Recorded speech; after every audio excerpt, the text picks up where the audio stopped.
এই সাধু বাবা ঠোঁটে ঠোঁট রেখে লিপকিস করছেন, মুখ ঢেকে শিষ্যদের সঙ্গে করছেন এই সব কাজ। জানতে ইচ্ছে করছে না শিষ্যদের আশীর্বাদ দেওয়ার এমন অদ্ভুত কায়দা কেন? ভাইরাল লিপকিস বাবার সেই ভিডিও, যা দেখা যাচ্ছে ওই ভিডিওতে সেটা সাংঘাতিক। শুরু তুমুল বিতর্ক।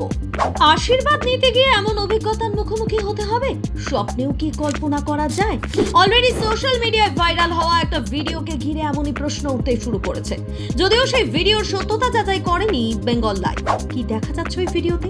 ভিডিও দেখা যাচ্ছে এক সাধু বাবা নিজের এবং তার মহিলা ভক্তদের মুখ কাপড় দিয়ে ঢেকে দীর্ঘ সময় ধরে তাদের আশীর্বাদ করছেন।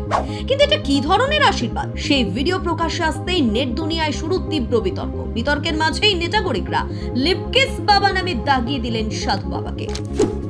realtruth.in নামে একটি ইনস্টাগ্রাম হ্যান্ডেলে ওই ভিডিওটি শেয়ার করা হয়েছে। সোশ্যাল মিডিয়ায় ইতিমধ্যেই সেটি ছড়িয়ে পড়েছে ব্যাপকভাবে। ভিডিওয়ে দেখা যাচ্ছে এক সাধু বাবার সামনে কয়েকজন মহিলা ভক্ত রয়েছেন। তাদের মধ্যে আশীর্বাদ নেওয়ার জন্য এগিয়ে আসছেন কেউ কেউ। এরপর সাধু বাবা নিজের এবং সংশ্লিষ্ট মহিলার মুখ কাপড় দিয়ে ঢেকে দিচ্ছেন।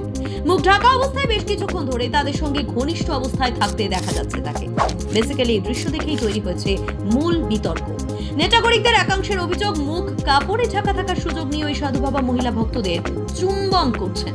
যদিও ভিডিও দেখে এমন অভিযোগের সত্যতা নিশ্চিত করা যায়নি, ফলে ঘটনাটি নিয়ে মন্তব্য করার ক্ষেত্রেও সতর্কতা প্রয়োজন। আর সেখানেই উঠছে প্রশ্ন, আশীর্বাদ নাকি অন্য কিছু?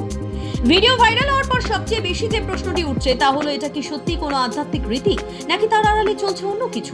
কারো কারো অবশ্যই দাবি, নির্দিষ্ট কিছু আধ্যাত্মিক ধারায় গুরু শিষ্যার মধ্যে দীক্ষা বা গুরু মন্ত্রের সময় এমন কিছু বিশেষ আচারের প্রচলন থাকতে পারে। সেই যুক্তি থেকেই তারা ঘটনাটিকে আধ্যাত্মিক আচারের অংশ হিসেবে দেখছেন।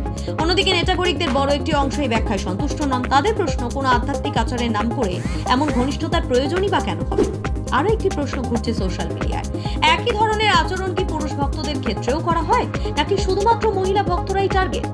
না, এই প্রশ্নের কোনো নির্ভরযোগ্য উত্তর এখনো সামনে আসেনি। তবে ভিডিওতে যা দেখা যাচ্ছে সেই নিরিখেই ক্ষোভে ফুঁসছে নেট দুনিয়া।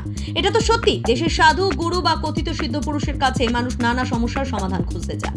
কেউ মানসিক শান্তির জন্য, কেউ পারিবারিক সমস্যায়, আবার কেউ অসুস্থতা বা জীবনের কঠিন পরিস্থিতি থেকে মুক্তির আশায় তাদের দ্বারস্থ হন। অথচ সেই বিশ্বাসের জায়গাটাকেই কাজে লাগিয়ে ভণ্ড সাধুদের বিরুদ্ধে অতীতে একাধিক অভিযোগ উঠেছে। কখনো রোগ সারানোর নামে প্রতারণা, কখনো অলৌকিক ক্ষমতার দাবি, আবার কখনো মহিলা ভক্তদের সঙ্গে অশালীন আচরণের অভিযোগ সামনে এসেছে। ফলে ভাইরাল এই ভিডিও সামনে আসতেই পুরনো সেই বিতর্ক নতুন করে মাথাচাড়া দিয়েছে। অসমে উঠেছিল এমন অভিযোগ। মনে করিয়ে দেওয়া দরকার, অসমে সেই কথিত ভণ্ড সাধুর বিরুদ্ধে রোগ সারিয়ে দেওয়ার নামে মহিলাদের জোর করে চুম্বন করার অভিযোগ উঠেছিল। সেই ঘটনায় পুলিশ ওই সাধুকে গ্রেফতারও করেছিল।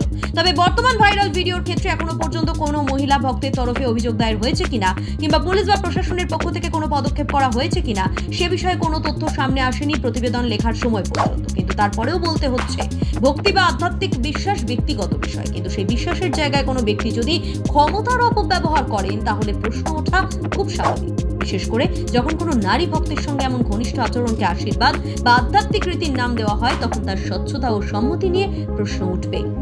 আর এখন ঠিক সেটাই হচ্ছে লিপকিস বাবাকে ঘিরে। Bureau report, live.